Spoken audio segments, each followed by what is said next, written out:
The Japan Ground Self-Defense Force, JGSDF, on Wednesday started nationwide exercises involving all units for the first time in nearly 30 years in an attempt to boost deterrence and strengthen its capabilities.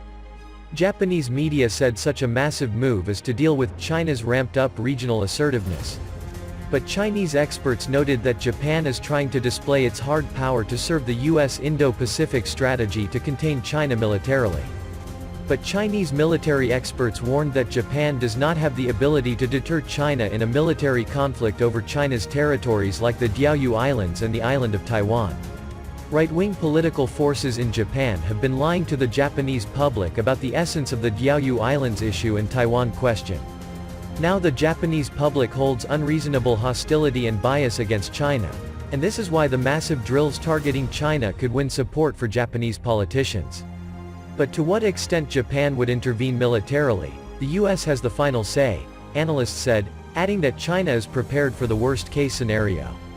The US and its allies, including Japan, launch an all-out military intervention to interrupt China's national reunification.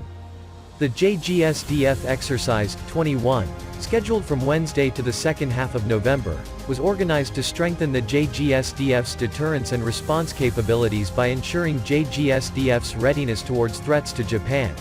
As the largest exercise since 1993 that all units of JGSDF participate in, the exercise focuses on preparation as a basis for various operational movements.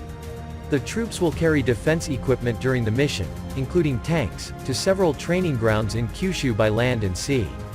Private trucks, ferries and railways will also be used in the exercise. The training subjects indicate that one of the main objectives of the drill is to mobilize a large number of troops and equipment from across Japan to the country's southwestern region. While the combat aspects of the exercise have yet to be revealed, the mobilization aspects seem to be the key focus, as Japan is practicing transporting its main forces including heavy equipment. That also includes US support, a Chinese military expert who asked for anonymity told the Global Times on Wednesday. Amphibious landing and island seizure must be part of the exercise, the expert predicted. To respond to attacks on the islands, transportation capacity that enables quick and large-scale deployment is the key. Japan's Defense Minister Nobuo Kishi was quoted by the Yomiuri Shimbun as saying at a press conference on the exercise on Friday. The exercise would last about 2 months, which means Japan is looking to finish large-scale nationwide troops mobilization to the location where it deems a military conflict could break out with China within that time frame, the anonymous expert said. China can closely monitor the development and progress of the Japanese exercise and get to know how the Japan Self-Defense Force conducts this mobilization.